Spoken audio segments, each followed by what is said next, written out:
Welcome back to the Socially Distant Podcast. We are at week 48. We're coming up on a year here. Things are crazy. I got my two co-hosts here, Brad and Trent. What is going on, Trent? Nothing much, Ricky Bobby. Just fucking living the dream.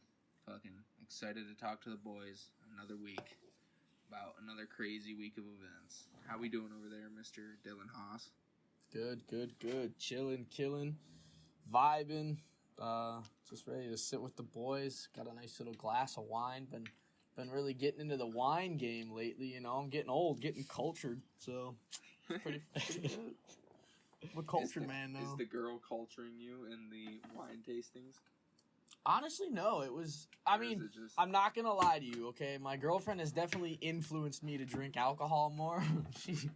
Not like in a bad way. She just enjoys it herself. So like, I'm like, oh yeah, I guess I'll drink. So then I just been choosing wine because I really do enjoy the taste of wine. So now it's just like really one of them things where I'm like, damn, I could go for a glass of wine right now. Yeah, I feel you. But you know how it be. Gina loves her wine. I'm on that one beer at dinner life. You know. One beer at dinner. Fair enough. That's what you know you're getting old. Right? And then every now and then I like making Moscow mules. I have like the copper cups and everything. So I like cut a lime. Freaking ginger beer. Which ginger beer by itself is delicious. It's pretty much ginger ale, but it's pretty yummy. And is it alcohol? No, it's not alcoholic. Oh, it's just like... It's pretty much like almost like a soda. Oh. So root beer, but ginger. Do you mix it with alcohol? Yeah, and then you put vodka or gin in there. And I've been collecting local vodkas to try out with it. Are you getting like big bottles or little like 6 ounces or little shooters? No, just like regular side vodka bottles. Fair enough. But there's a place down in the Strip District that has like a whole bunch of liquors like that are made in like around Pittsburgh. So every time I run out, I just buy one from a different part of Pittsburgh. It's the Steel City liquor. Yeah. Gotta support the local community. True. One Moscow mule at a time. One bottle of vodka at a time and one vape cartridge at a time. Is there a big Russian population in Pittsburgh? Yeah, actually, that's weird. I mean, where I live, all the architecture is weird Russian architecture to begin with, or Ukrainian, I guess. But when I went to go to my shoot today, there was a dude I was doing a commercial shoot. It was like for like a tire place that they're selling. And it was still operational. So, like, one of the workers was in there, and he was, like, asking me about, like, my camera and stuff. And then, like, I'm, like, taking pictures. All of a sudden, I hear someone talking in, like, hardcore Russian. I'm like, what the fuck is going on? And I walk out, and it's that dude. He's just talking in fluent, like, Russian, and he had no accent whatsoever before that. I was like, what the fuck? That's some fucking bourgeoisie That's fucking shit. Weird. I don't even know what the bourgeoisie is, but... Sounds like that. No, there's a lot of just immigrant people in general. There's a lot of Polish people. There's a lot of Russian people. Anybody who would make steel lived here. Yeah. So, like, Italians and Germans and... It's an immigrant city. Melting pot. Yeah. That's so funny, though. You just said, like, vodka, and I was like, oh, yeah. Russians love their vodka. Yeah. Other than... there's definitely a lot of Polish people. I feel like there's pierogies at every restaurant. And that's just Dunkirk, though. Dunkirk's got a lot of Polish people, man. Yeah. I mean, Dunkirk, once again, is like one of those places that had like a bunch of steel plants. Yeah. So, like, it's like when all the steel died, then the Puerto Ricans took the place of, like, the immigrants. Like, all the Polish immigrants and stuff. That's just how it be. Yeah. I mean, people go where jobs are at the end of the day. Like, they just migrate to where the most work is located. Yeah, just like the True. Whereas like the big areas, I mean, obviously people always migrate to like cities and stuff, but Yeah. All them people moving out of the city, though, I wonder where it's gonna go. In the mountains. Yeah. With the Amish. Mountains. Mountain cities. I mean, at the end of the day, like, wouldn't you always get back to a city if, like, you have mass populations of people? Or you I just, feel like you more or less would. You spread it out equally enough, and you have a weird little social distance. What if, yeah. What if they tore down all the infrastructure of the United States, started from scratch, and gave everybody, like, the equal plot of land, and we're all in cubes, and just equally transmitted throughout the country? And you just get fucked if you end up in, like, Nevada, and you're in the middle of the desert? That'd be fucked. We gotta But put everyone would have a equal home. distance. Yeah, You get those everybody people that have- would luck out. They'd be in prime spots. Other people would just be right smack dab in the middle of nowhere. You just gotta flatten the entire country, and level it. I'd like to know. That would be something you'd have to ask a very intelligent person. Like, let's say you take the square footage, the total, like, surface area, whatever term you want to use for, like, land of the United States, like, just like the continental U.S. How much of a distance would be in between each person if you just stood every person out? Like, would you be like a foot apart? Would we be 2 feet apart? Like, you know what I mean? Like, how much of the We gotta how look much up of the how country big is do the we actually US and how cover? many people we got. And how wide is the average person? Yep. Oh, yeah, probably like 2.5, 3 foot, especially in the U.S. Yeah. 3.797 million miles squared. Okay, I need my calculator. There we go. Trenny's on it. Trent's gonna figure it out live on the cast. So it's 3.7, so 3,797,000. Oh my lord. What was the math I said that needs to happen? I have no idea. You just got to do something that has to do with the area of the U.S. and the amount of people. Oh, so yeah. then, like, how many can you width of fit? a person? So we have 328.2 million. Average width of...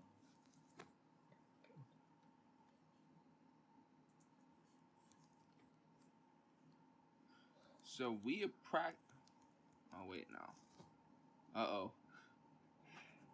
Okay, so we approximately have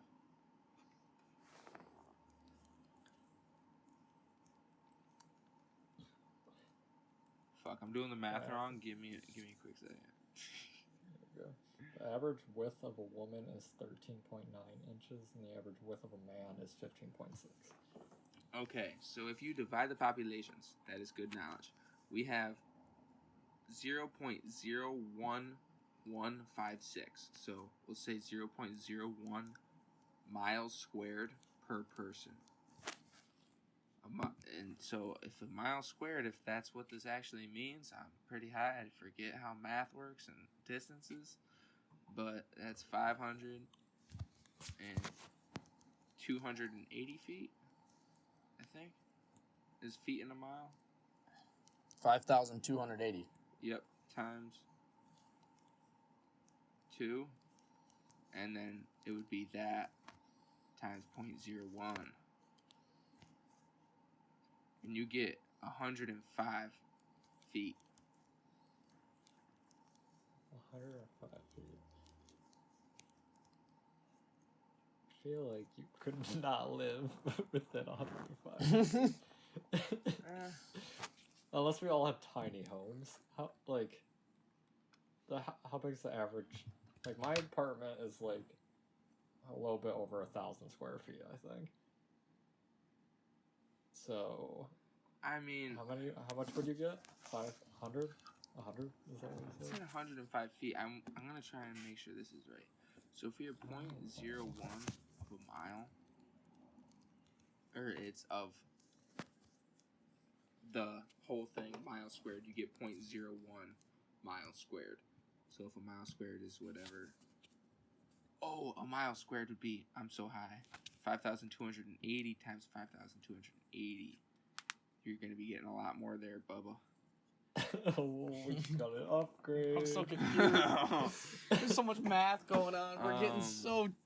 We're getting so sophisticated in the first 10 minutes of this podcast. I'm the one who brought this up, and I already can't follow it. Oh fuck! I gotta remember what to divide by. I just want to know that if everybody just stood across the U.S., how far away would the closest person be to me? Would I be able to touch them? Would they be like 5 feet out? 278,000 feet, I believe. Wait, say it again. 278,000 feet. 200. So you're telling me that the closest person to me would be 278,000 feet? Which, if I convert it back into miles, 52 miles. Oh my God. There's no way. Damn, the U.S. is big. There's no way that's real. I think I'm no, fucking... it might be, dude. Have you ever driven a very long distance? True, yeah. But and just there is a like, lot so of you're ground. Yeah, but so you're telling me that if we wanted to like completely socially distance the entire U.S., everybody would have their own 52-mile radius bubble? If that's what miles squared means, if there's 3.797 million miles squared, so like, I mean, or that's just how many million miles. Bro, I don't know, man. Man, we need some nerds on this. Where's the some, nerds at? I mean, I should be able to do this. This is just basic, like, fucking arithmetic, fucking whatever. I don't even know if it's arithmetic. Have you guys ever seen Us, that Jordan Peele movie? Yes. Where they're like holding like the hands across America or whatever? Yeah. We should do that. But yeah. Fill the entire country. Let's do it. Dude, that's crazy though. 52 miles. Man, I don't have to see people for a 52-mile radius. Sign me up. Sign me up. Give me my own 52-mile bubble. If I ever have like an ungodly amount of money, which I doubt I ever will, I just want to buy as much land as possible in like Wyoming, because you can buy like 100-acre or 10,000-acre properties. And I'm putting up a big old fence, and I'm just gonna walk the whole entire fence and be happy that I don't gotta see anybody. Just know nobody's on the inside of this. I just want to get cows and a horse and a cowboy hat and just wrangle the cattle. Oh my God. That's crazy. Just do absolutely nothing with the cows except use them to wrangle make cowboy movies. I just want to wrangle these cows. I don't want to do nothing. I'm just gonna retire and make wrangle them. Western films. Trenny is I haven't looked. I don't know if you have. How is Tigre Woods? What? Has anything changed with Tiger? How's he doing? Oh, I think he's all right now. I saw a bunch of people were wearing like his classic red shirt. I think that's what they were doing. I saw a bunch of like pictures of golfers. They were all wearing like red shirts, I think, to like honor him. That's good. That's good. Yeah, I'm seeing stuff that he may have been asleep at the wheel. That's what I'm seeing. Yeah, I would put, if I was a betting man, I would bet some money he was under the influence of some sort of pain medication at the time. If I was a betting man. I agree. According to the FAA, you should never use prescription medicine before operating a vehicle. Very true. Of any kind. Please do not operate large equipment or motor vehicles under the influence. That's always on the disclaimers for those medical commercials. The new drug comes out and they always hit you with it. But fucking, you need to drive, fucking go to work, you gotta take your meds or whatever. True. Oh yeah, but if they make you like loopy or drugged up, I don't think that's not something you should be taking in the morning. I hope he wasn't fucking or like before your day. He goes driving. I hope he probably had a lot of them in his system. Let's be real. Do golfers have like, are they like susceptible to any like major like injury, like back injuries, long-term injuries? Back injuries. Like Tiger Woods has had like 5 back surgeries. Yeah, it could totally be like pain medicine for. Didn't it happen like super early in the morning too, or some shit? Yeah, it was like 7 o'clock. I woke up. Look this up. I know Phil Mickelson. He's like a little fucking. He's like, you know, when you're hungover and you're groggy. He's like, let me pop a few Vicodin and fucking chomp. Fucking gets in the car, passes out. Oh, that's not Phil Mickelson's had a lot of surgeries too. I know that. Yeah, like they have a bunch of problems, like discs, hernias, because like you're just like fucking twisting and ripping that shit. Too.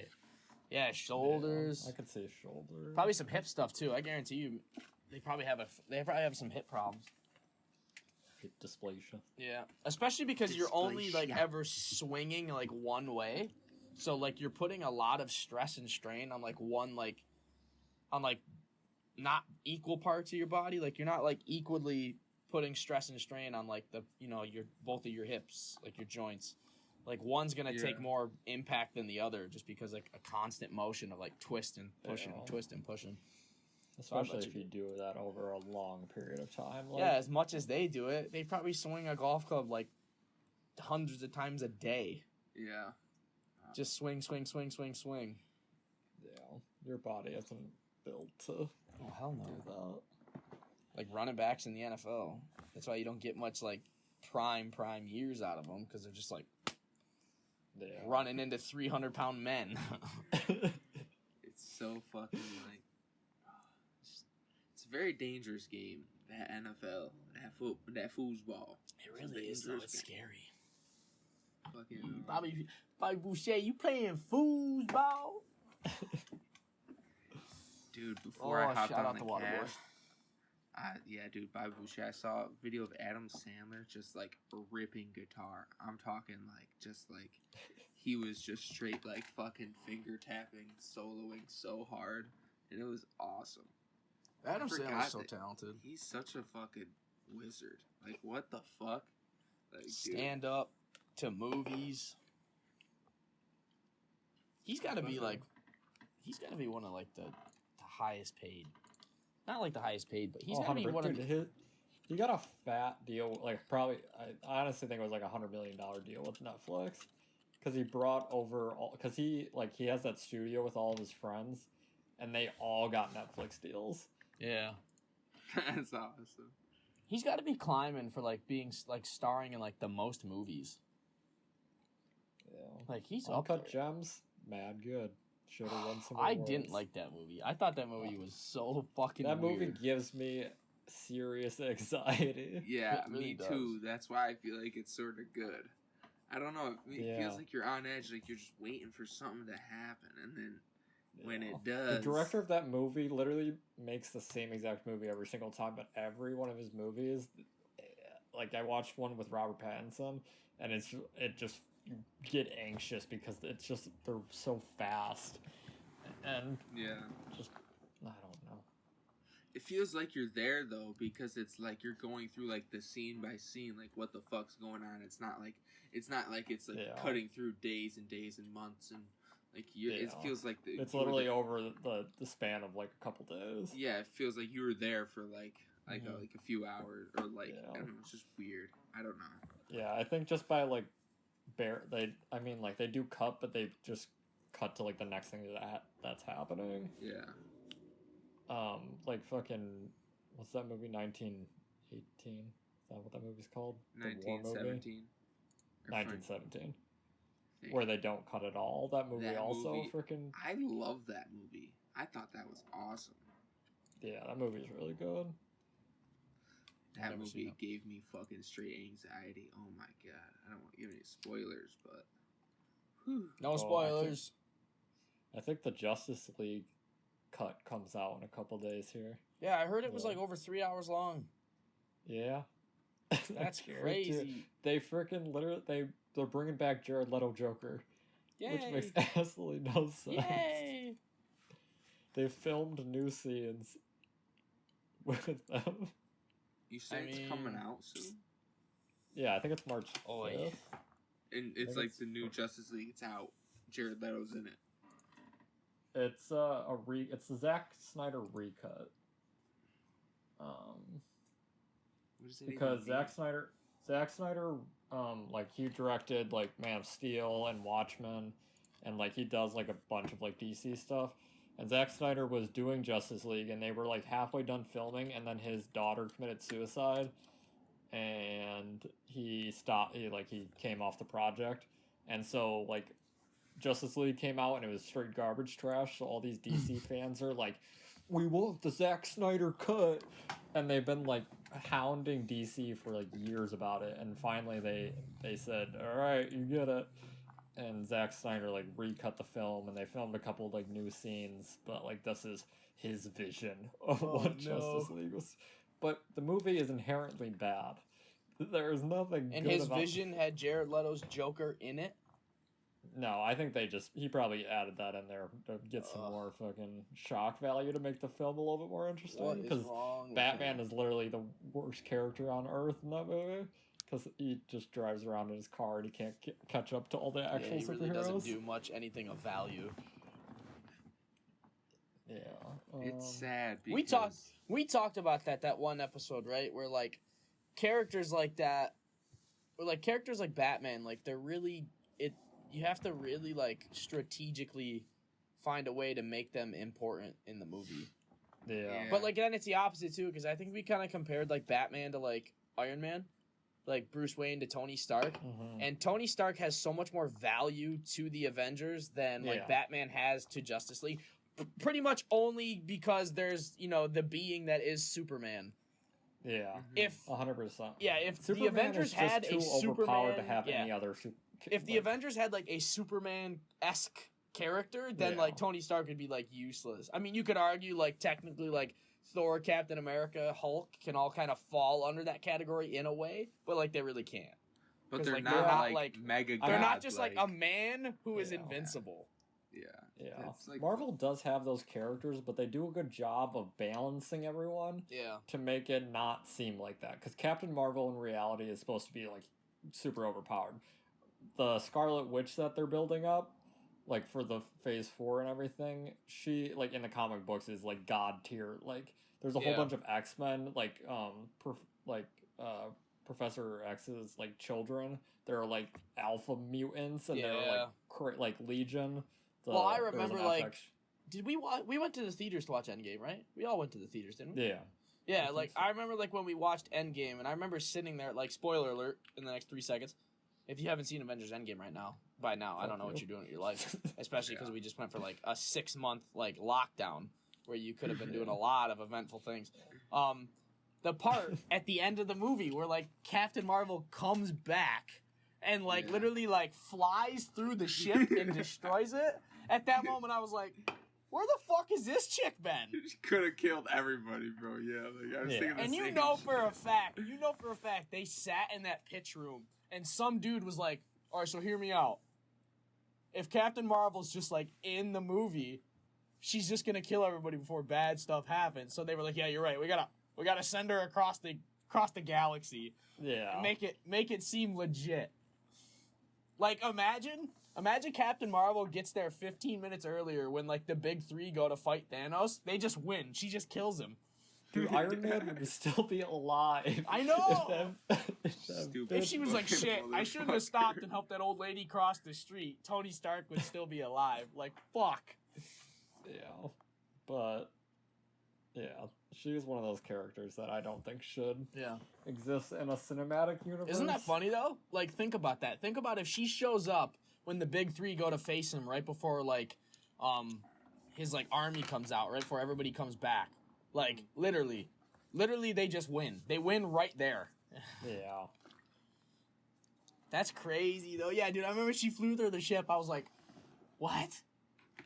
Where this chick been?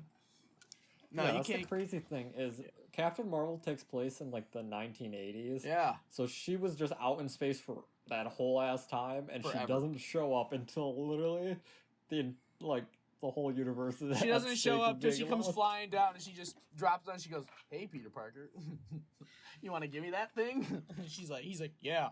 Tosses her the glove. Dude, imagine though. So like, Captain Marvel, Superman, who's technically wins? If that would have happened. I mean, still Superman, right? Like, he's... I mean, Superman at this point he's basically is, like, God. Yeah, he's God. Yeah. Like, he can literally do anything that God can do. So, I don't know. Like, she can shoot shit out of her hands, and she's, like, super strong. But, like, he has laser vision, and... He also can die and come back to life, apparently. Because he got murdered the sun. in space. The sun. Our sun literally just keeps him alive and heals him. It, like, gives his cells, like, infinite strength. And he's just juiced up. Yeah. So, he's... That's so crazy, immortal in that sense. So if you just pollute super hard, you can kill Superman. Unless he flies exactly. We just destroy the... No, if you destroy the ozone layer and the sun's rays get in even more, he's even stronger. I mean, if you just bury him in a pile of kryptonite, he's gone forever. Yeah. True. Which is another, like, major different... We talked about that one time, too, how I just thought that whole Batman v Superman fight was so, like, rushed and so, like, all right, here's what we gotta do. He's gonna stab him with kryptonite. One word.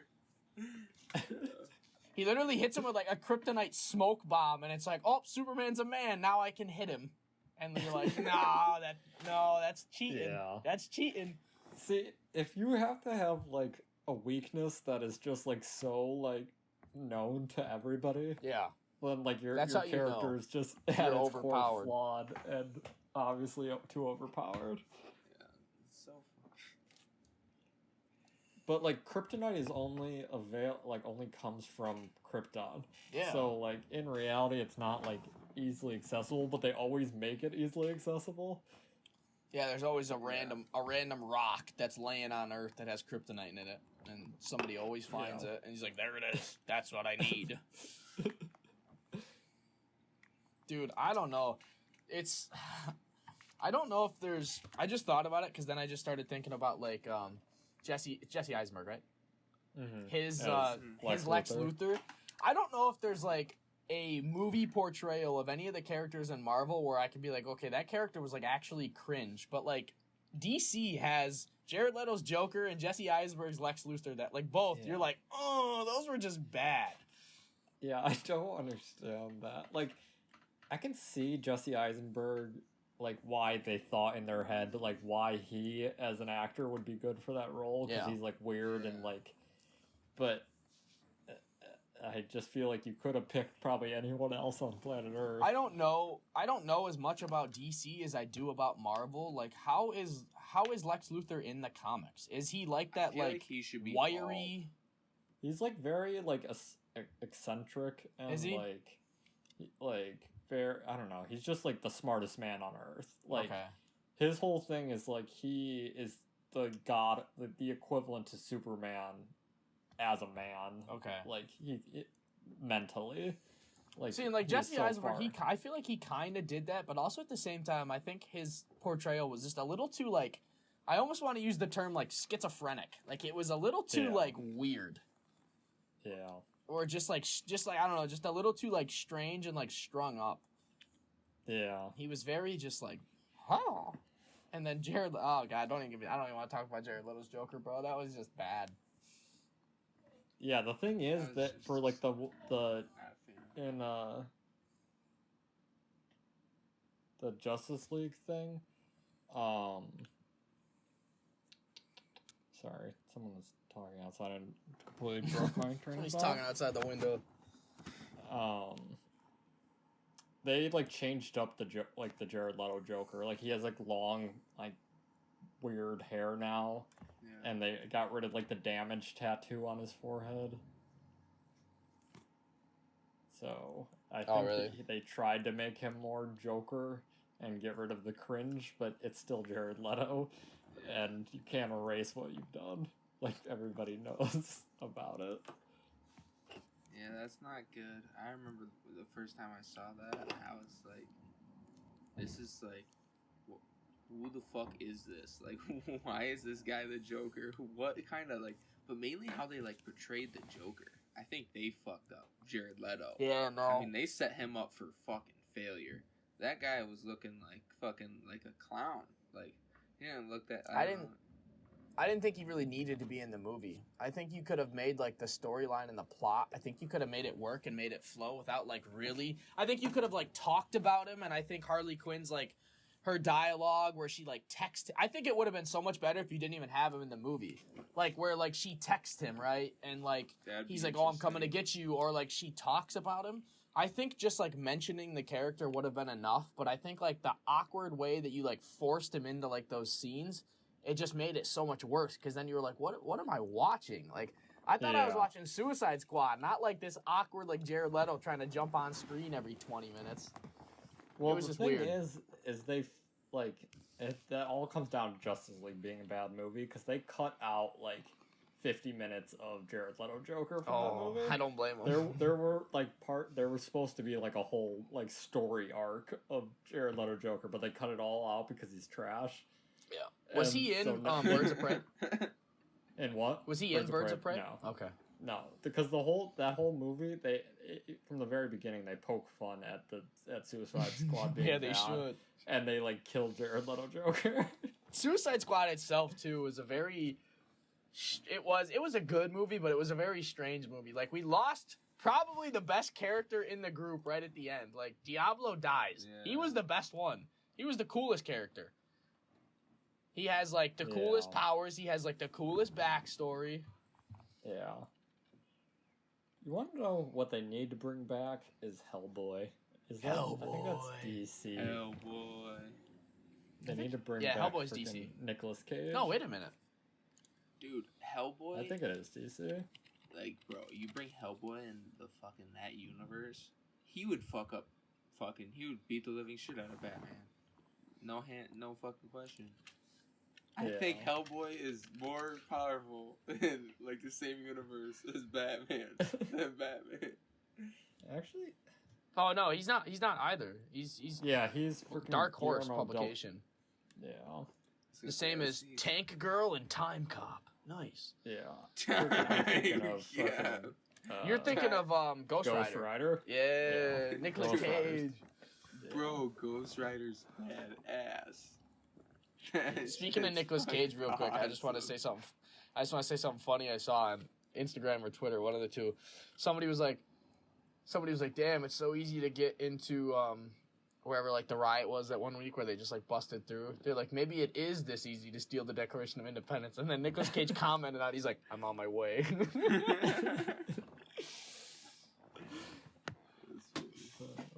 Love Nicolas Cage. That man's face in forever. He's got to be give Nicolas Cage work 2021. True. And Keanu Reeves. Just give Keanu Reeves anything he wants. Someone was saying that he was in something recently. Did you guys know that from the Matrix like movies and stuff like that, Keanu Reeves literally from the one movie, like, because he got paid for the movie, and then obviously like as the movie did better, he gets like more bonuses for like the more it like succeeds. But for the one movie, he donated like he gave money to like all of the crew and stuff that had to like do and everybody who worked on the movie. And for the one movie, he literally he donated out a total of like $80 million because he gave like $1 million or he gave like more like to like everybody else on the movie, and then bought each of them like a motorcycle. And I guess like they still like all like get together every once in a while and go for like these big old like motorcycle ride rallies and stuff with like all these people that worked on the Matrix. So like that's awesome. Yeah, like the one Matrix movie, dude, he literally like gave out like $80 million to like pay like the rest of like the crew and all those other people. That's so cool. I mean, that man is like, he's been through some fucking hard shit. Yeah. And he definitely has compassion for everybody. And like children, I think he like funds a children's hospital too. Yeah. Good for that, man. I respect Keanu Reeves. We need more people like Keanu Reeves in this world. If anybody ever tries to cancel Keanu Reeves, I'm fucking coming for them. Yeah. Because that man has been through enough. I'm coming for that throat. I don't care if I don't think he would ever do anything bad to begin with. Oh no! But like that one. Make up some shit. You remember that one clip where he's like talking at like wherever he is, and some guy in the crowd goes, "You're beautiful," and he stops. He's like, "You're beautiful." Yeah, that was not a cyberpunk. Is that like Comic-Con or something? Yeah, something like that. I love Keanu. Either that or like E3. What a good guy. What a good he guy. seems like a genuine man. No, he really does. So J.J. Watt to the Cardinals. Totally just... I still can't get that one, boys. I still don't understand that one. He went back and joined with DeAndre Hopkins. I know, but this man made a point to say that he wanted to go to a team that had a serious QB and a serious competitor for the Super Bowl, and he went with the team that didn't even make the playoffs this last season. Yeah. Like, yeah, Kyler Murray's a great quarterback, but, like, no offense. You could have picked the Bills or the Packers. They both would have been happy to have you. Maybe not for the money you wanted, but they both would have taken you with open arms, and, like, you would have legitimately been, like, pretty much at the championship game playing for the chance to go to the Super Bowl. Like, come on. I feel like the Bills have one thing that's always going to hurt them. Is the fact that they're in Buffalo, New York. Yep. Which is fucking snow central. Like, that's even, like, back in the day, like, a lot of the players that took them to the Super Bowl did not want to live in Buffalo, New York. They had no interest in living there. Like, Jim Kelly, is that his name? Yeah, Jim Kelly. Yeah, Jim Kelly, is that his name? Sorry, my bad. On that, the Four Falls of Buffalo or whatever, that 30 for 30, there's a clip of him, like, talking about how he, like, did not want to go to Buffalo. Like, that was, like, the last place he wanted to go. Yeah. I mean, no one wants... I mean, if you're born and it's fucking sunshine all the time, you don't get rain much, you don't get snow, you're not going to want to come somewhere where, like, half of the year it's probably snowing and another, like, half to a quarter it's probably raining. So, like, I mean... No, 100%. Shitty weather. It's not until ideal. Buffalo is no longer in Buffalo. Until Buffalo gets a dome. I mean, not even a dome. That won't help. I mean, just living there. It's fucking ass cheap. I mean, yeah, but then there's other people that really like Buffalo and, like, love to live there. Like, didn't Fred Jackson live there for, like, a long-ass time? Yeah. And Jim Freddie Kelly Jackson loved it. Yeah. Well, like, yeah, I mean, Jim Kelly, like, he's not going to go anywhere. Like, yeah. I mean, like, I feel like the Bills have the best fan base, so if you can get over the fact that, like... They'll keep you warm. Like, they have the best fan base for people who play for Buffalo. Anybody else, probably not. But they have the best, like... They're pretty, like, tight-knit family. So, like, Buffalo will welcome you with, open arms, like, if you let them. Oh, hell yeah. No, they're very, they're very loving and accepting. That Canadian influence. That Canadian influence. Yeah, dude. A lot of Canadian people like the Bills and come down for games because we used to have that game. The Bills used to have that game that was played up in Toronto or some shit every year, and I forget when they stopped that, but they used to do that shit. I wonder. It's gonna be so long before they ever do that, like that game where they play over there in, like, Britain or whatever. Like, that's not going to happen for, like, 5-6 years now. I forgot about that, yeah. Yeah. Yeah, that's fucked. I think, like, their long-term goal is to get a team over there, but I feel like that's just such a big but, like, how would that work? It gives them, like, a really big home field advantage. Because, like, every other team has to fly to Britain to play in their... how long is the flight to Britain? Probably pretty fucking long. You have to go across the entire ocean. Yeah, you got to go across the entire Atlantic. East like, Coast they're in, like, a fat time zone difference, too, so jet lag and that. Yeah, a flight to, like, London is 10 hours, and then if you go all the way to, like... Oh, wait, hang on, let me look. That's too much. Because then if you have... Well, I mean, yeah, they would get there, like... there is probably fucking... If you're there an LA team... Yeah, that's probably a fat flight. No, that's a crazy long flight. Yeah, like 10 hours plus, like, how many time zones are you jumping? Let's see here. Let's look where Britain is. Live look at the world map with the time zones here, folks. Like, right now, like, we're in, like, right here. It's going to be, like, if it's 7 a.m. for us, where's Britain? It would be, like, noonish to, like, 1 p.m., I think, if I know where Britain is. Because it doesn't really tell me. Yeah, that also doesn't, like, work very well for, like, prime time games. No, where's the UK? Okay, the UK is right there. Yeah, so you're looking at like a 4-hour difference. Like you're jumping like 3-4 time zones. So I mean, like you're losing time. So like that would really fuck you up. That's why they have those games they would at have 9 to in the morning. Plus, it would be really difficult to like. I think it would be really difficult to like plan for and just to like really make happen, because you think you want at least like 2-3 days to get like accustomed to like the time zone change and to be like over there. Like you're not gonna fly over there the day before the game. So like if you have a game on Sunday and then the following Sunday you have a game in Great Britain, you're literally like leaving like Monday, Tuesday to fly. I don't think it would work. I think the only way it would work is if NFL operated like FIFA does, and they have different leagues. Yeah, exactly. Like within the NFL, like you'd have to have a European league. There's no way like European teams could be like successful against American teams. Yeah. Just like for the sport as a whole, I just don't think operationally it would work. No, it just wouldn't happen.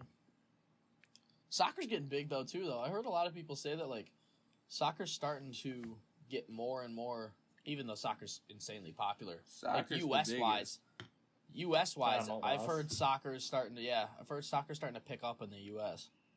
Well, it has been, man. They've been ramping that shit for a minute. But didn't Messi say a while back he wanted to come play for the MLS? That'd be dope. He probably just wants to escape his tax evasion that he's already. You know, Messi.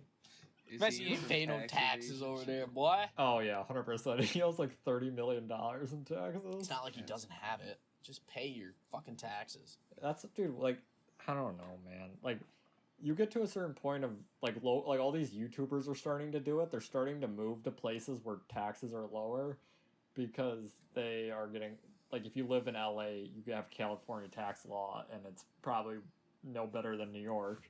Yeah. And you're losing like fucking 8 to 10% of your income right off the bat. So it's so dumb though. Like you have the money, just pay it. Yeah. There's people who don't have money that don't complain about paying taxes. You have money and you're complaining about paying taxes. Yeah, it's just at that scale, it's way more I know. money. It's yeah, a lot harder to give up it's like insane, a couple $1,000 in taxes versus like millions, several $1 million in taxes. It's like, oh shit. But at the end of that needs to happen for the country to actually have enough tax money to operate. Yeah. Like when you have Amazon not paying taxes, you got issues. Yeah, or Apple, pretty much any company. But taxes hurt innovation at the end of the day. Yeah. You can't monopolize the market as quickly if you tax them. There's something when taxes create a deadweight loss that like the tax money when it's like accrued, that when that money is just sitting there and that's like at a loss for the economy because it's not interchanging anywhere. Yeah. So like, I mean, it's true of Amazon that they're like being efficient as possible, but it's creating monopoly as fast as possible. At the end of the day, that's why like if you just reworked the tax system to be more efficient in general, like the things actually like if everybody paid taxes, but you could still get like subsidies through the government as a company, like if you are like Tesla, you would get like a green energy subsidy through tax money, so you're pretty much making back what you would be paying anyways. Yeah. Just through like efficient taxing and like paying out those taxes to the right kind of services. True. Yeah. Yeah. I mean, that's what universal basic income was like. Yang was like kind of touting was that you're going to be able to move money more because like that tax money, like the VAT tax, would be turning like Amazon money into money that's going into the pockets of people, and that money would then continue to circulate instead of sitting stagnant. Yeah.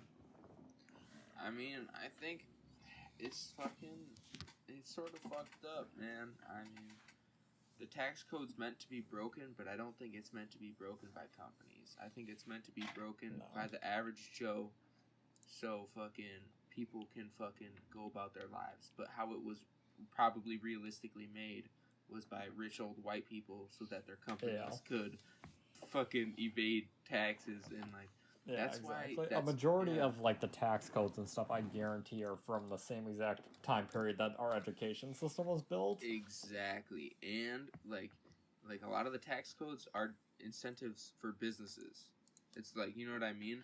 So like, it's like, oh, you donate, oh, you do like certain shit, you can write that off. Like Trump was writing off like dinners as a business expense.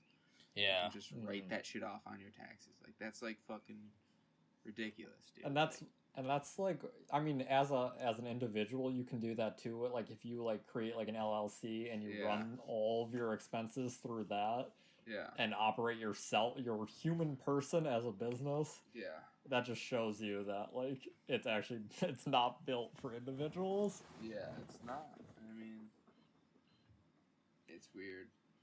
It's really weird. So like, going off of that, do you remember that one time we talked about like politics and just like how how do I structure this sentence? Just like ideals and like how politics are nowadays and how we view like things of that nature. And we talked about kind of like self-correcting, like when all these old fuckers in office die and we get to like newer aged like different minded individuals that take place in office. Like, do you think that is also something that like will self-correct as time goes on? Just like how things of like taxes and like those nature, like how they're handled and how they're written up. I don't think so, because laws are pretty like, you have to do something. Like in order to get rid of a law, you have to make another law. Okay. And that doesn't self-correct. Like that is something that has to be done. The only way it gets done is if like obviously the public is loud enough and shifts public interest. Like laws are made mostly off of public interest. In reality, like tax code is made off of business interest. Yeah. You don't think that would happen though? Like you don't think then we would just hit a point where... I think like if we just continue down this progressive route that like a large majority of like our age group is going, then I think like, because in the left right now there's a big anti-capitalist like movement. Like there are a lot of like the more socialist like progressive Democrats are very like fuck Amazon, fuck like these big corporations, and fuck capitalism. Yeah. So that would, I feel like if that movement grew big enough, then the laws would change with that. But you have to have a big enough power within the government to be able to change law. Okay. Yeah, it's tough though, because like if you start fucking with like I mean, the only real thing you can do with Amazon is to not restrict them, but like try to slow the monopoly. I mean, or like stop it by cutting them off from like buying certain acquisitions and like making them antitrust laws. Those disappeared a long time ago. Yeah, I mean, they're still like, that's like the thing is like there are laws in place to stop these kind of things. It's what the government chooses to enact on these. Like they don't call them on the antitrust law. Well, they fucking have been. That's why like Google and Amazon, or Google, like a bunch of motherfuckers were in court and shit. And I'm pretty sure, I don't know if Amazon was, but I remember like Amazon's in some shit in fucking Australia right now as well too. Because Australia was trying to get them, if I remember correctly, they sued Amazon over like ad money from news. Oh, it wasn't Amazon, it was Facebook. It was Amazon, or Australia was suing Facebook over like the money they were making off news publications on their platform, and they were saying that they're not allowed to make ad money from like the news because it's part of like the public like need. Like you have to have the news in order to keep the public informed, and they shouldn't be making like money off of that.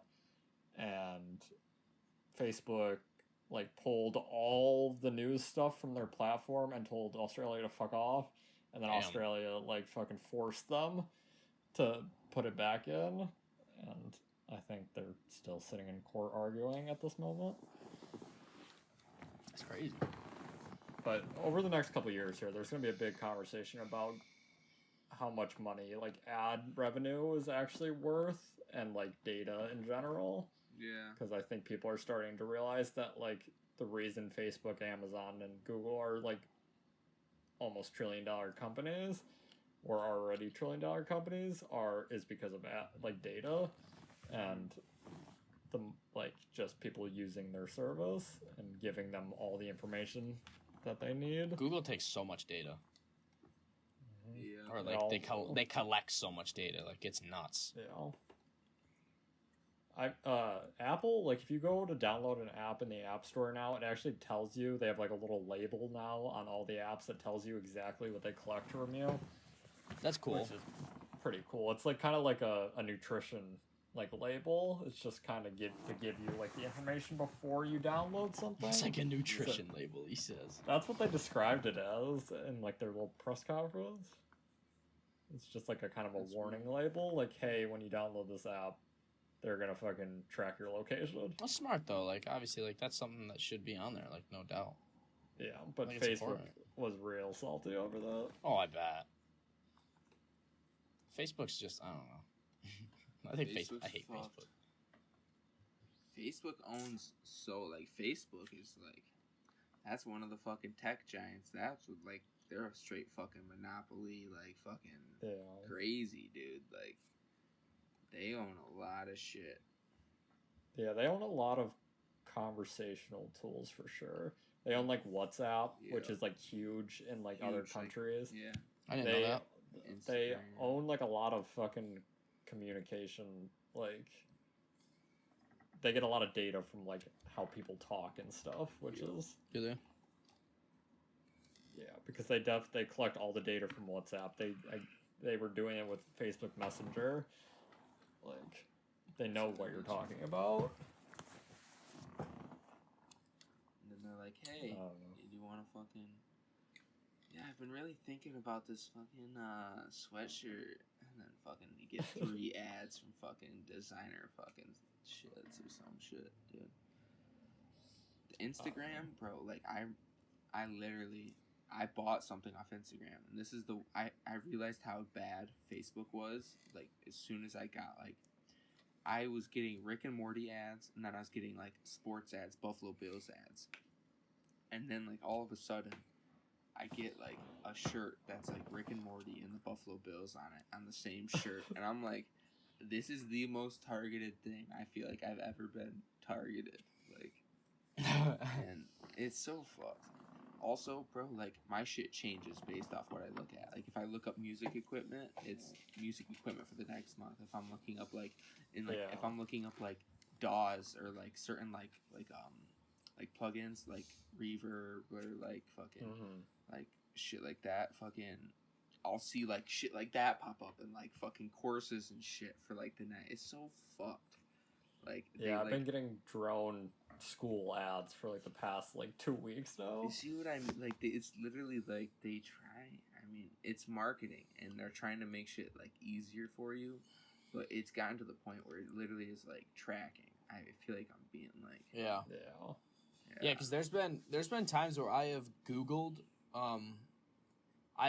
something, like, really strange or, like, just, like, really odd out of, like, the normal, like, things you Google in a day. Like, oh, I'll Google that. Like, there's been times before where I've Googled, like, some really, like, obscure things, and then either, like, in my Insta ads or, like, other things, like, it'll pop up, and I'll be like, all right, like, that's just weird.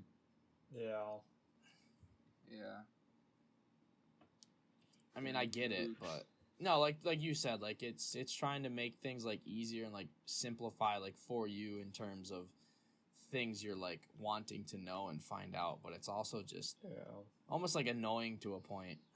It also feels like you're not, like, you're getting, like, shoved what you, like, shown what you want to see, even though you're not, like, having the free will or, like yeah, exactly. To, like, see what you, like, think you want to see or, like, think about, like, new shit, you know what I mean? It's sort of like, I don't know, sort of aids to the process of, like, a cell phone and, like, numbing your brain down or, like, de-evolving your brain because you're just getting fed. For sure. Like, the things you want to buy. Like, oh, it wants me to buy this because of what it thinks I think. You know what I mean? I don't know. Yeah. But at the end of the day, it's also providing like a lot of value to a lot of people. Yeah. So and a lot of so people, does Apple decision makers like tough and shit. Like phone companies, for example, like Apple and things of like that nature. Is there any like cross, or is there any like they don't have a say, or like they don't have any influence on like, you know, if Apple is your phone provider and then you're using like certain apps or you're using like certain websites, like they can't like be like, okay, we don't want these websites tracking or like getting data from our. That's more on like fucking Verizon than Apple. Oh yeah, true. That's what I mean. Not like the phone, like not like the provider, like the data service provider. Okay. Like, and they. Trying to think. At the end of the day, it's whoever owns the fucking servers. Like when Parler was like in all that shit that was happening, the people that took it down was Amazon because they owned the server space that the website was being operated on. Oh. But I think Verizon can like ban like websites from like their data. Hypothetically, I don't know if they've done that before. But hypothetically speaking, like I think they have the ability to get rid of like something. Well, that's like that. Well, because there's also competition. So like if you're on Verizon's data, you could look up AT&T and shit. You know what I mean? Yeah, they could. I mean, they can throttle it too. They do that shit all the time too. They make it like they make certain like websites run way slower. And they do it with like Netflix and shit, so you'll pay for like the higher like package. They'll make Netflix run slower than any other website that you look up, so you pay for the higher like internet package. Yeah. And that was enabled by net neutrality going away. And throttling, baby. They're throttling us. Apple has the power to do that too. Apple can take the app off the App Store. Like if they thought Facebook was like a threat. Yeah, that's so true. I didn't even think about that.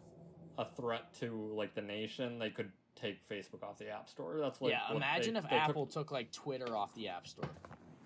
Yeah. If for some reason they didn't like Twitter, they didn't want Twitter. They're like, no, we don't want our users on Twitter. People would. There'd be chaos. Yeah, I mean, they took Parler off. Like, that was a social media service. I mean, it was creating a lot of issues. But that set the precedent of, like, if there is an app that is creating, like, issues for the widespread country, then you could take it off. Yeah. Like, they completely destroyed a business in a day. Like, all that money that was invested into it went out the fucking window because it wasn't available on any phone. And then that company, like, they can't do anything about that, right? Like, if Apple decides to take Twitter off the App Store, like, can Twitter do anything to, like, prevent that from happening? I mean, they can sue them, but, like, if like, with the Parler situation, that would fall under their terms of service. Like, if you violate the App Store's terms of service, like, I'm sure somewhere in there it says something about, like, especially nowadays, like, if this app is creating, like, said issue, then we can take it off. True. Yeah. Like, they got rid of, like, Fortnite and shit because they, like, broke the terms of services. Because they were, like, circumnavigating, like, the paywall. Because, like, Apple takes 30% of all app revenue from every single app in the App Store. I didn't know that. So for every single Fortnite thing that was being bought on mobile through an iPhone device, 30% of it was going to Apple. Oh, wow. So that is a lot. That's why that all happened. But that is 30% is fat. That's why Apple's a $1 trillion company, is because fucking they get 30% of every single Clash of Clans download. I know. I did not know that. I had no idea they got that much money from. That's crazy. And to have your app up, doesn't it cost like $100 a month or like a year or some shit? I don't know. I'm sure there's definitely a cost. It might just be that. It might just be because there are apps where there's like no in-app purchases or anything. Like the app is completely free. Yeah. Like Facebook at its core is free. But I don't know if I don't know how all that works. But Apple is putting their little grimy hands in every single person's pocket. That's interesting. Apple's fucked up, man. How they in a lot of ways, but like how they only like they upgrade their phones like every few years, even though like it's just like it's like a strip teasing of technology, Moore's law. You know what I mean? It's just like the slow, like upgrading and like innovation and stuff, but like they cross sell and like so fucking retardedly. Like I mean, excuse my language, but they like they are so like evil. It seems like, in my opinion, and no one like sees it, but like bro, they get rid of like fucking like your fucking port for your headphones. Like they're literally making you pay. Like they created a trend and they made people like seem like broke if you didn't have something, and they fucking like bro, like that shit's like they do that shit all the fucking time. They got rid of the power brick in the boxes because they're like, we're trying to get to zero emissions by 2030. In reality, all you're doing is you're forcing people to buy the fucking power brick again and pay more money for it. Literally, dude, and it's honestly really fucked because like I don't know, they're just like it's like a constant cycle of like switching around and just like not innovating, just like changing. It's not like making your life easier. Like it's not an innovation. It's just like changing it to take your money. So like people see it and they're like, "Oh, Apple's really innovating their phones." No, they're really taking your money, bud. Well, yeah, I mean, also too, like, I don't know if I like completely kind of like mind blank if you already had made this like comment and everything, but like also like Trent said with like the new phone, they come out with like a new phone every year, like something along those natures.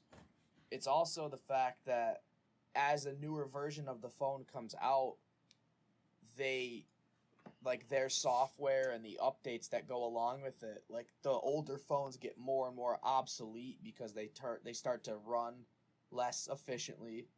They can't handle like the bigger update. You know what I mean? Like how they kind of just and they like make them do that. Yeah, like they tank their old. They tank the old software. They tank the old. They tank the older models of the phone, so you're more or less forced to upgrade. I mean, like, granted, I have an iPhone 11 right now. I have an iPhone 11 right now, and I think I want to say I've had this for like a year or so. And like before that, like I had the 6, and like granted, like it still worked, but like it was terribly slow. Like I couldn't do like any of like the other stuff, like any of like the fancy couldn't do like the group FaceTimes, couldn't do just like a lot of like the newer stuff that they added, and like it sucks. Because it's like the phone itself, there was really nothing wrong with the phone. Like the phone worked as a phone. I could use the internet, but it was slow. I could text people. Sometimes it was funny there. I could obviously call people. So like at its core, it was a cell phone, but it wasn't as good as it should be because they literally were just like, well, fuck you. We want you to buy the newest one. So I had to buy the newest one. Yeah. Or it just had to upgrade itself. So like it makes sense business-wise. Like, you just have to keep evolving and, like, keep getting better. And, like, you want to keep having people come back for you, like, your newer products. But it's just, it's so shitty of, like, a thing to think about that it just happens like that. It's just weird because, like, it's just incredimental, like, innovation. But what like, are you going to do? You know? Mixed in with, it's just like, the world we live in. We just come, you just come to expect. I'm muted, I thought shit. They could hear, but I was saying that, it's pretty much like incremental, like innovation, just like little tiny, like fucking jumps. But I don't know if you like. I guess that's how you know if it works. Like, is if you test it out like that. Oh, and it every does single year. There's literally those people that like when the new model of the phone comes out, they just instantly go to the store, trade in the old one, and get the new one. And they've had the phone for like less than a year. Or however long, the gap is in between, like, them coming out. Like, it's so stupid, if you ask me. Yeah, if money wasn't involved, I feel like it would be, like, every couple years they would just put out, like, a way better phone. Yeah. But instead they just, like, update one little feature every single year and make one little thing better until you get a full package 50 years down the line. And don't get me wrong, too. Like, in the long run, sorry to cut you off, but like in the long run, like yes, it is worth it because like the newer models of the phones, like they are so much better, and they work so much better, they run so much better. They do have like those better features, but it's almost like how much better can you get until we hit a point to where like you did, you know what I mean? Like you made that phone the best it could possibly be. I mean, I guess it would just have to do with how technology advances through the years, but we're gonna hit a point to where like the camera on the phone can't get any better, the picture on the phone can't get any better. Like all of that, like the cell, like I mean, cell service wouldn't really fall under like Apple itself. That'd fall under the provider, but you know what I mean? Like you can only advance it so much that technology will allow you to where like you're gonna be coming out with like the iPhone 16, and the only difference is it's gonna be like 0.25 ounces lighter, and like that's all they can change. It's the form factor eventually just has to change then, like how you interact with like the phone. Like eventually they're just gonna put it in your head, like and like if this device like stops being able to be innovated, like you can't just like stop it right there, stop the presses. Like they'll find some other way to make. Oh, always. They always do. There's this company that Jake actually showed me, stock of the week. Atomera, ATOM is the ticker symbol. ATOM. And apparently, from what I've learned, they are on the atomic scale, and they have patents for it, creating like microprocessors in the atomic field. So they can like. The main problem with processors and phones is that when you condense it so much, they're condensing it smaller and smaller to make it run faster and faster, because it's the distance between the little nodes and shit. But the problem is that it gets hotter and hotter. So like you can't keep shrinking it, because it will like, that's why some phones fucking like melt in your pocket or blow up or whatever. So like that could solve like a huge like fucking, I mean, I need to look more into it, but could it be a hot play? Apple, the reason why Apple phones like are so successful is that they've figured out a way to be like have weaker processing power and everything by being able to cool things better, and just internally everything functions a lot quicker and they work together a lot better than like say like a Samsung phone. Well, isn't that like, I think, didn't you tell me the one time, or didn't you say the one time that like I think a reason that would probably like play into what you just said is like Apple, all of like the parts that are like a part of like the Apple phone, like the parts and like the different things that make up the iPhone itself, like aren't they're all made by Apple, or they're all made like specifically for that phone? Yeah, pretty much not so much on the older phones, but iPhone 12 and up going up here, pretty much everything inside that phone is made by Apple. Yeah, so except for maybe the screens now. I think the screens are still made by like Samsung. Are they? Yeah, but and I mean honestly, Apple that's makes smart all the too. Chips and everything now. Because like you just said about like the processor, like it might not have like the best processor, but it has the best processor for that phone, or for that version. So yeah, everything is built individually for that phone. Like in a Samsung, you're gonna get a Snapdragon processor, and those are in like a whole bunch of Android phones. Like it's not made specifically for like the Samsung S12 or whatever. It's made for Android phones as a whole, and that's why Android is always going to be worse than Apple, is because there's so many Android phones out there. There's so many different companies that use Android as a software within their phones. Now, I want your guys' opinion on this, because you guys have both had Androids at some point in your life, right? Yeah. I never have. So I've only ever had, well, I had like an Intensity 2, but that wasn't an Android. Technically, not an Android. That was just like your flip keyboard phone. But when I first got a smartphone, I've only ever had iPhones, because I've had iPhone 4, iPhone 6, and iPhone 11. And I've talked to people before, and like, unless I just don't know because I just don't have the experience of having an Android, I've had people tell me that the reason they like Androids is because iPhones are so much more difficult or harder to use than Androids. And I don't understand how that is, because Apple is so simple that like it's stupid. Yeah, I don't know. I don't think that's true. Yeah, if anything, Androids have so much more capabilities, and they're so much more difficult to understand if you like get into it.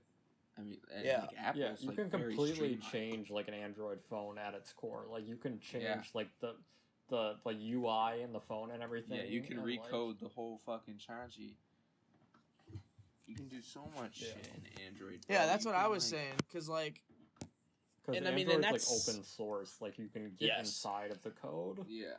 And fucking. And then that could be like, you know, that could be a big flaw and a big complaint for some people. Why, like, on the other end of it, like, some people think Apple's maybe too simple. Some people might think Apple's too complicated. But, like, I believe that's why Apple phones are the best you can get, or, like, are like, literally, like, the best phone out there, just due to the fact that how simple they are to use and just, like, how individualized, like, every little thing can be. Like, contacts and phone calls, there's your button. Text messages, there's your button. Mm-hmm. And then, like, every other, like, just, like, exactly. Yeah. I mean, at the end of the day, it might also be just, like, hurting us more because, like, if by simplifying things, you're kind of dumbing everyone down to the same exact level. Yeah, that's what like, with open source, you have so much more room to, like, try out different things. Yeah. And, like... One thing, like, I feel like a main thing about, like, Apple... You know Apple shortcuts and shit? You know how you can, like, code things to, like, do stuff for you and, like, do cool shit? Yeah, like, I'm being pulled over and it runs through, like, a bunch of, like, tasks within the phone or whatever. Exactly. Like, every morning, like, at 6:30, when my alarm goes off, I get, like, a weather update and I have a little message to myself and, like, the wind speed or, like, some dumb shit. Or, like, I don't know. So, I mean... That's just like stupid daily little shit, but I feel like on Android you can do a lot more different shit. Yeah, for sure. I don't know. I don't think I'll ever go back to Android. I never will. I feel like the world is starting to shift more towards Apple stuff working better for the mass market of products. Oh, God. It's sad, but that's how it is. Yeah. Like, it's not like there's... He said he gotta take a piss. Yeah. But fucking, like, it's not like... It's like there's a monopoly in phones. It's not like there's fucking... It's not like there's a bunch of different people making phones. It's a straight, like, fucking monopoly. I don't know, though, because there are a lot of phone companies, but a lot of the, like, it's really, like, price monopolies. Yeah. Like, Apple has the monopoly on high-end phones. Yeah. For sure. Because not everybody can, that's, like, the thing that I always, like, I can't, like, separate that in my head, because I didn't grow up like that. Mm-hmm. Like, there's people who have only Obama phones, like, just, like, the phones that, like, the federal government gave them. Mm-hmm. And then there's like smartphones that are like still pretty good, but they're like at a much lower price point that like the average consumer probably wouldn't buy. Yeah. Because they can get up to the iPhone. But there's like OnePlus is a company. They make Android phones and they make like really, really good phones for like a $500 price range. And so there's a lot of like small companies who are able to like survive within the market because Apple isn't making a $500 phone. Damn, I haven't and so seen they're missing out on part of the market. For sure. There's definitely like a lot of people that can't afford fucking iPhones. So like, I mean that $400 phone, that Google Pixel, whatever, that 2 Chainz, fucking. I always saw the 2 Chainz commercial. Commercials get me. I love commercials. I love commercials for some reason. It's just interesting. Like fucking I mean it's just like the price points, like you said, are just like really like different, like heavily. Yeah. Like a brand new phone, $400. Like you can like talk, taxi, do whatever the fuck you want. Pretty much the same shit. Yeah, like, exactly.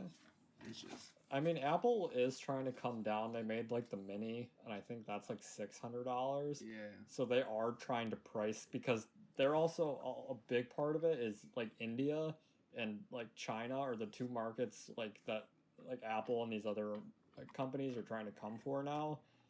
Especially India. India is coming online faster than any other country on earth, so they're trying to catch that market while it's still growing. They are heavily invested in fucking Androids. I know for sure.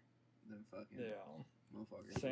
Like Samsung and shit is like in there heavily, and so is Apple. Like the whole point of the Mini is honestly not for the American market. It's for foreign markets coming online where they can't afford $1,000 iPhone. So they are really expensive, though. I'm not gonna lie to you. Yeah, you make a $600 one, and you can start pricing in some of those like developing countries. That's how it be. Yeah. How it Digital colonization at its finest. Yeah, buddy. That is. Man. Was there any other topics? I feel like we were just on like. I want Dylan to tell me about that Dr. Seuss thing because I had no idea that happened, and I'm very interested to hear about that. Oh, me and Trent were talking about this before. I should have honestly done more research. But 6 Dr. Seuss books were banned for racist imagery. The books are... That one article had them nicely listed. This one, not so much. AP, Stepper Game, how's CNM doing? The real reason for the Dr. Seuss freak out. We got a couple news publications you can pick from. We got AP, CNN, or Fox News. We got a couple news publications. Let's go to Fox. We'll take Fox News because they're probably going to be a little bit more aggressive about it. Let's see what they say. Dr. Seuss Enterprises, the business in charge. Stop talking. Dr. Seuss Enterprises, the business in charge of preserving and protecting the legendary author's legacy, announced Tuesday that it would stop selling 6 Dr. Seuss titles if I ran the zoo. And to think that I saw it on Mulberry Street, Nick Elliott's Pool, on Beyond Zebra, Scrambled Eggs Super, and The Cat's Quizzer have all been... Production of them has stopped due to racist imagery. I have not yet to see the photos of what they're talking about. None of these news articles have the photos of the racist imagery that is having the books canceled. What books are they? Give me the books. Do you have the list of the books? Then I named them off. Oh, shit. How did I not hear you say that? He was just saying green eggs and ham, fucking... It wasn't green what? eggs and ham. It was like fucking... I heard ham. I heard some food in the middle part. There's fucking... I didn't know many of them. It was none of those big... It was fucking just some, I don't know, random books. Oh, okay, I got it right here. But the one book, I remember when me and Trent were talking about this, was written in the year of 1955, where civil rights had yet to happen. And that kind of brings in that conversation of your canceling history. Yeah. Scrambled Egg Super is the one you heard, Trent. Yeah, scrambled eggs. Scrambled Egg Super. That's so wild, though. I just don't like it because it's such a slippery fucking slope, man. It's such a slippery fucking slope. What's next? Like fucking... Well, it's literally like the point I was gonna make is like some things that I guess you could say were so like normal, or some things that were always like so common in our society that have been like censored, or I hate using the word, but I'm going to put air quotes around it, and you guys can see it, the people can't see it. I'm putting air quotes around canceled. Like all those things that we always talk about, like, oh, that's canceled, this got canceled, that person's canceled. Like, I understand it when you get down to like certain things and to a point, but you're 100% right when you make the comment like, what's next? Because we're just getting to a point to where like everything, people are finding a reason to censor or cancel almost like everything left in society, that like, what are we going to be allowed to say and do anymore where it doesn't upset some kind of person?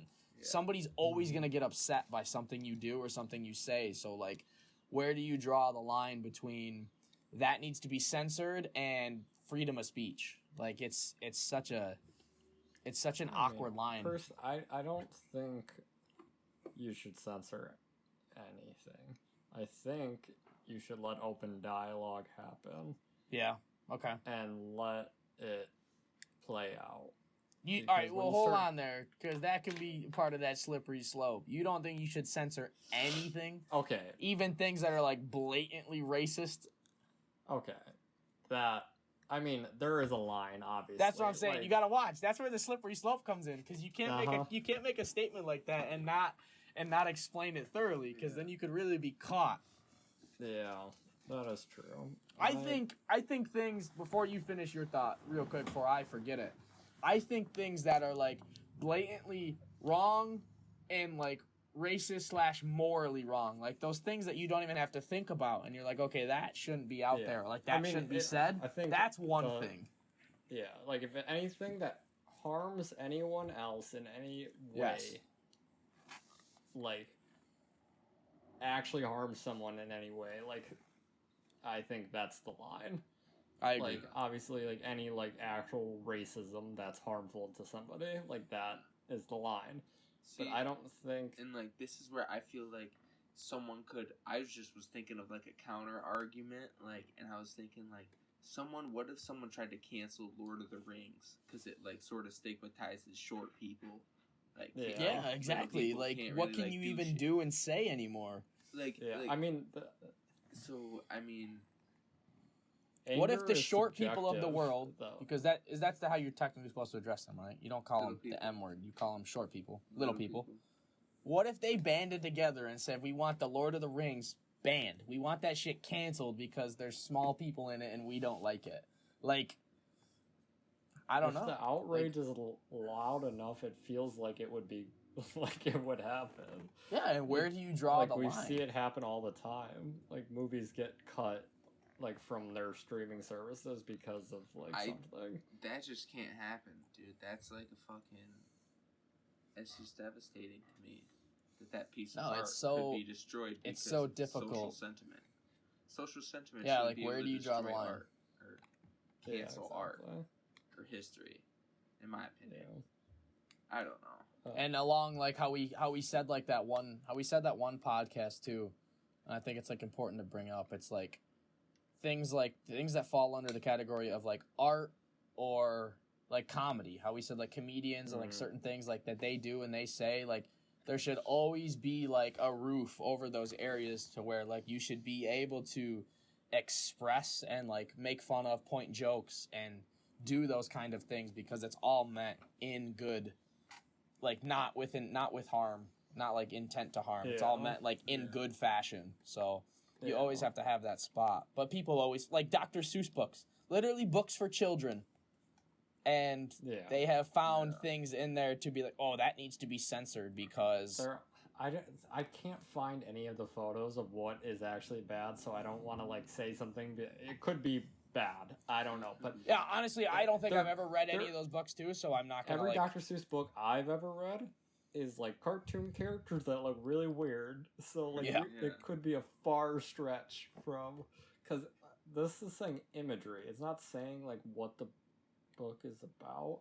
It's just a weird consensus of like someone depicting imagery because like that, like people read shit differently. I mean, it has to be blatantly fucking like racist. It's got to be like screaming like something's wrong for them to take the books down. You know what I mean? Like, Dylan, what article did you read from?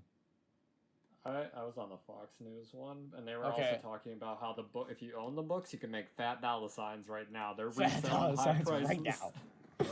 Like I'm reading. I think it was actually Fox Business. I'm on ABC News right now, and there's a quote here that says, and I think that I saw it on Mulberry Street, and If I Ran a Zoo will stop being published because of racist and incentive imagery, the business that preserves and protects the blah, blah, blah. These books portray people in ways that are hurtful and wrong, Dr. Seuss Enterprises told the Associated Press. So, apparently in those two books, they portray people that are hurtful and wrong, but I would like to know, like, I mean, yeah, like you said, I'm not going to sit here and say that, like, that's totally wrong, because I personally don't have, like, the pictures or the books in front of me, and like you said, they totally could be. So I'm always gonna keep an open mind. I wonder if I can look up the book right now. I looked up like, hold on. Where is it? Dr. This Seuss. one, I would look up the Mulberry one because I think that's what this photo is from, and that kind of looks a little. That one. Does it? Are you seeing it? And I think I saw it on Mulberry. All right, I just gotta read along. I'm on a read along right here on YouTube, and I'm just gonna. That one, I don't know which one this is from. That one, I don't know why that's it's a little sketchy on that one. Can you screen share it for me? Yeah, let me pull it up on this computer.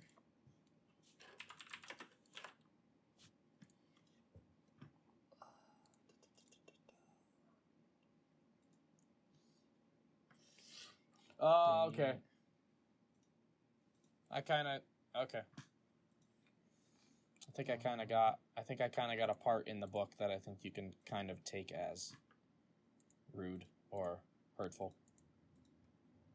Yeah. Maybe. I don't know, though. I'd have to really look.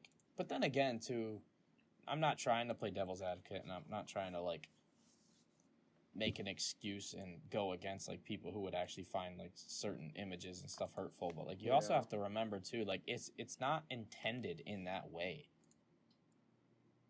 Which I think plays a big factor in a lot of things nowadays, like how Trent said with, like, censoring stuff. I think you have to really take a look at, like, how was it intended to come across? Yeah, I would like Granted, to read like, if you don't words. intend something... Yeah, if you don't intend something to come across as, like, rude or something like that, but it still does, then it's something you can take a look at. But if you are doing something in, like, fun, good fashion, with no intent to harm or, like, injure somebody, like, I don't think you can really be, like... I mean, you can, but you can't. It's just it's a slippery slope. It's a slippery imagery is slope. also a hard one to go at too, especially old stuff like that, because what the words that are connected to this photo isn't being targeted. So I don't know what. Okay, I'm gonna share this one with you, and this is I can definitely see that this is gonna be a problem. Words definitely paint help with the image. Can you guys see my screen? Yeah. Okay, right here. This. I'll hunt in the mountains of Zamba Matan with helpers who all wear their eyes at a slant. Okay, right there. That is racist. Okay. Yeah. That is racist. And the imagery is just as bad. And they're literally carrying the cage on their head, and there's a guy on top with a gun sitting on top of the cage. Okay. Well. Yep. Who only eats custard with sauce made of mustard. See, this is why Fox News needs to include this stuff in their news article. Okay, so all right, we got to the bottom. We got to the bottom of that one. That makes we got sense. to see, and like I said, that's why, like Dylan said, and like I said, I wasn't gonna sit here and deny it all the way because I didn't have the proof. But now I have the proof, so now I see. That one's bad. Yeah, that was bad. That one was okay. Yeah, what the fuck? That one's kind of fucked up. Damn. Yeah, I'm not gonna just play devil's advocate with this one anymore. Yeah. Never. Yep. All right. Yep. That's why you gotta get the full picture. Fair enough. Get the full picture. Now I just want to look through the rest of this book. Don't read the book by the cover, motherfucker. Don't read the book by the cover. You got a meme for us, Bradley? You got a saucy one? I do, actually. I can hit you with a saucy one because it is time for your da-da-da. Welcome back, ladies and gentlemen, to your favorite segment of the Socially Distant Podcast, the Meme of the Week. I'm your host, B-Dill, coming at you with your Meme of the Week, episode 48. Once again, brought to you by the Nugget Instagram page. Of course, not a sponsor. Yes, I did have it, and then I scrolled down my page, and I lost it, but I gotta grab it because it's a good one. Where'd it go? Hang on, give me 1 second. I had it, and now it's literally gone. From this wine, I'm not used to drinking. Are you? I'm not gonna lie to you too. Like I'm feeling warm from moment. That was a big. Does I poured a huge glass. A little warm, tingly. Fingers feel weird. It does. It's a good feeling though. It is. It really is. It's different drunk. It's like a very kind and happy drunk. Yo, where did my? Oh, right here. Where did my meme go? There we go. After a short delay, let me share the screen again. This was my meme because I thought it was hilarious. When you're on house arrest, but she's home alone. And the reason I wanted to use this as the meme is because I'm legitimately fascinated by how many Amish men are under this barn picking it up and carrying it. There's at least 1,000 guys there. They're literally, to paint the picture, there is a giant red barn lifted off the ground. The barn is built, it is lifted off the ground, and all you see is the feet and the bodies of some of the Amish men in the front, and they are just carrying this barn across the grass. That is amazing. The thing is if you look close enough, I think they're all holding it by the edges. So there's nobody on the inside holding it. It's all holding around the edges. Oh my god, you're right. Yep. You're right. It's only in the back and the front. There's no one in the middle, really. There's less people. Because the middle is being held by the people in the doorway with those giant wooden fucking things. Yo, Amish men are free. I like how there's like a small crowd of people to the left just watching. Yeah. There's a small group of people on the left side. They're just watching. Like, yep, there they go, carrying it. That's crazy. The annual barn move. The annual barn move. The harvest moon annual barn shift. Not the funniest and the most, dirty meme of the week, but I thought it was funny, and I just thought it was fascinating. So that was your... I thought it was a good one. Close to home. Meme of the week. It did. We get a lot of I could picture that being down the street from us. That's just crazy. I saw it, and I was like, there's no way that's legit. I was like, that is crazy. So that one had to be it, because I thought it was fascinating. The Amish amaze me. They really do. I've seen multiple videos like that. I don't think that was the other one that I saw. I've seen multiple videos of Amish people carrying stuff like that. They are a fascinating group. Just build it where it belongs. They're wild. I know. They just build the frame. I wonder why. The frame's probably light. And then just place it on like the concrete. Yeah. Yeah, but even then, that thing had a roof and siding. Like, that thing couldn't have been light. That was already built. That was like a purchase. They bought it out. Yeah, that wasn't like the frame and they just picked up home. They just picked up like a wooden frame. Like, that was a full-on built shed. Where did they find that many people, though? Like, they had to be in the horse and buggy for a week, like, stopping at all the relatives. Like, we need everybody. Fucking Sunday at 12. We need you down there to pick up this barn. That's 100%. There's no way. What it was. That's crazy, dude. That's so crazy. Yeah. Yeah, I don't know. I would like to know what the logistics on that situation was like. I respect that. That's wild. I would like to see. I want the camera to do a full 360. I know. I want to know all the horse and buggies, all lined up. Dude, if we ever get into like a war that's just like countries versus countries, the Amish are our secret weapons. They are gonna be. Especially they're right gonna now, be our Lord and Saviors. Just throw them at them. They're just a different breed. They're a different breed. They're gonna be our X Factors, for sure. Have you seen have you guys? I don't see Amish people regularly anymore. Have you seen Amish people wearing masks? No, they do not. They don't? No, they do not. I saw a couple walking into Big Lots the one day when I was coming out of the gym, and they do not. And they let them in Big Lots? I think so. Pretty sure he walked in. Why? Because it's like religious persecution? I would say so. Yeah, I mean, because like technically, even though a lot of places say like you must have a mask, I have seen people in stores that like they don't have one on and like they haven't been like told. Even though you see those videos all the day of like people freaking out because like they tell them to leave. Yeah. Like I've seen people in Walmart before without a mask on and like they doesn't look like anybody's made a point to. Yeah. I would say so too. I almost want to say like not to sound like rude or not to sound weird, but I think like people just have this mentality about the Amish that like they're just like, oh, Amish person with a mask, I ain't gonna fuck with it. Like, yeah, I think it's just something they just like don't even try to challenge because they're like, no, I'm good. Not like there's anything wrong with them. I love the Amish. They're fucking cool. They're real cool. I agree. They're very nice. They're very respectful. But yeah, no, he definitely did have a mask. Walked right into Big Lots. Didn't give a fuck. That's crazy. What are you gonna do? Damn. What are you gonna do? Well, I already titled one episode about Amish people. True. We always come back to him. We'll call this one the slippery slope. Slope. The slippery slope of the Amish. Or We gotta something. do You our always shout outs before we sign off as Yeah, well. true, We true, gotta true. shout out freaking interesting investing on YouTube. We got Cartoon Clothing Co. Check out his Facebook page and Instagram page and Etsy page, of course. Buy some hoodies. Trent got a hat. Trent, how's the quality? Fucking awesome. Would you guys like to see? I don't even know where it is.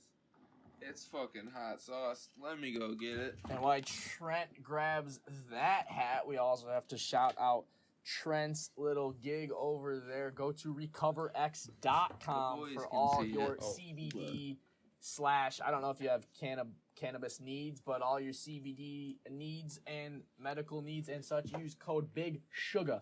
That is BIGSHUGGA at checkout for, what are we doing, 10 or 15 over there? 15, Ricky. 15% off of your order. Support the boys. Yes, Get sir. out there. I got And then this hat. Uncle Sherwin over there. Dunkirk Sherwin Williams. Go check out that store. Go hit up our boy Jackson Egan. He'll get you hooked up with all your paint and primer needs. This reminded me, before we end, I think I had to change the name of the podcast because I don't think people knew that it was Jackson at all. Like, I talked to one of my friends from school who like regularly listens. He didn't know it was like, Jackson. He didn't know. He didn't listen to it yet, and he's like, he didn't know that it was Jackson on the podcast. Oh my god. So I think people generally didn't realize it because, like, I feel like viewers would have been a lot higher if I would have just put Jackson Egan in there. Yeah. So I think I'm gonna change the title after this. If you episode change comes the out. title, repost it to the SDP story, and Yeah, then got tag us, and then I'll repost it too, because there's going to be a lot of people who are going to look at my story and like they're going to see that Jackson was on our podcast, so they're probably going to feel more inclined to click it. So yeah, definitely when you change that and repost, definitely tag me so I see it, and then I'm going to add it back to my story. I think I'm gonna do it tomorrow. Like, do a repost of it the day before. That's this so one comes funny out. though. People were probably like, "Who the fuck is this?" Nobody knew who the fuck Uncle Sherwin was. Uncle Sherwin. And the photo didn't help out at all either. The background was him wearing a bunch of stickers I on know. his face. He's completely fucking covered. I thought it was fun, and I thought like maybe it would have been fun for like a day and then take it off. But I didn't. I mean, realize but like, that people granted would though, he actually posted not- it on his story and said like, "Come and listen to me, come and check me out." And like Yeah, on that's my true. story too, I posted that and I put the emoji and I made it super big, the emoji of like a gator. So like people that know him should have at least like if they paid half attention to my story, they should have seen that and been like, "Oh, somebody was on their podcast, a picture of a gator. Yeah. Oh, that has to be Jackson Egan." But yeah, like you said, a lot of people that maybe don't know like his nickname and obviously know that he works at Sherwin-Williams are probably like really thrown off. I Like, tagged him in the photo too. If they clicked on the photo, Okay, it actually that's also says Jackson true. Egan on it. That's also true. That's funny. People are just dumb. That's Yeah, so funny though. um, But yeah, no, when you change and repost that, I'm gonna definitely make sure I repost it and make a comment to say like, "Come listen to Jackson Egan on our podcast." Yeah. True. Well, this has been a good episode. I think we talked about a lot of good stuff, honestly. I think we did. I think we came in here with like not that many topics, and we always figure it out. Oh, Yeah, but dude. Trent, let me see that hat. Let me see that hat. Dude, I cut you off when fucking- you're trying to explain it. I'm sorry. Bro, it's Cartoon fucking. Clothing Co. It's a gold, beautifully gold hat with actually really nice stitch work of a Wall Street Bets logo with his hands up, all fucking triumphant, stepping on a Robin Hood logo. And All the stuff that I've seen came from Jake's stories generally looks like it's pretty good quality, yeah, dude, especially like shit. for the way that he like is able to like operate that store Yeah, dude, like that through that shit's badass. service. Yeah, it's pretty high quality.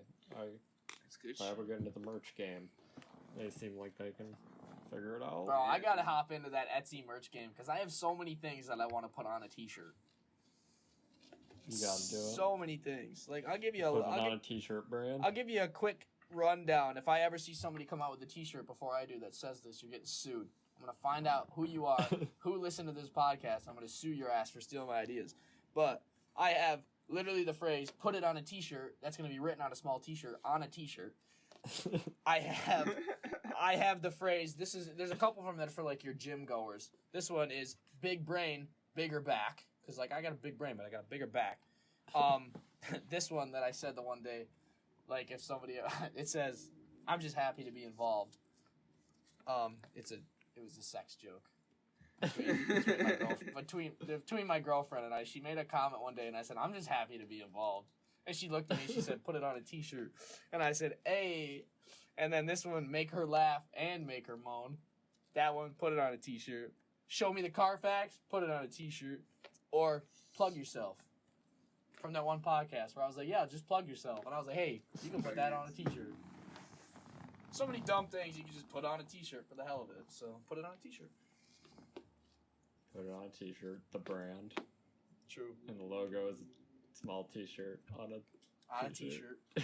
That's right. I'm starting it. That's hot. That might be something right there. And especially too, like if I could make all them, and then wear all them, there's definitely gonna be people who are gonna be like, "Where'd you get that T-shirt?" Like, "Oh, I made it. Go check it out." I made it. Go check it out. I think that's a good idea. I think you should start making like good gym merch for myself. Wearing it to the gym.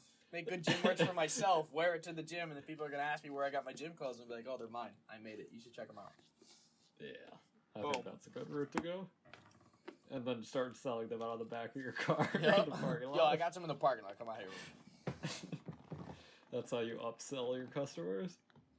True. That's at the end of the training session. Be like, "Hey, you want to buy some? You want to buy some of my merch?" Genius, Dylan. You're a goddamn genius. Hey man, you gotta make your maximum profit. That's what I'm saying. Fake it till you make it, baby. All right, ladies and gentlemen, this has been episode 48 of the Socially Distant Podcast. It's been a good one. Hell yeah. We will see you next week. Farewell, farewell. Signing off.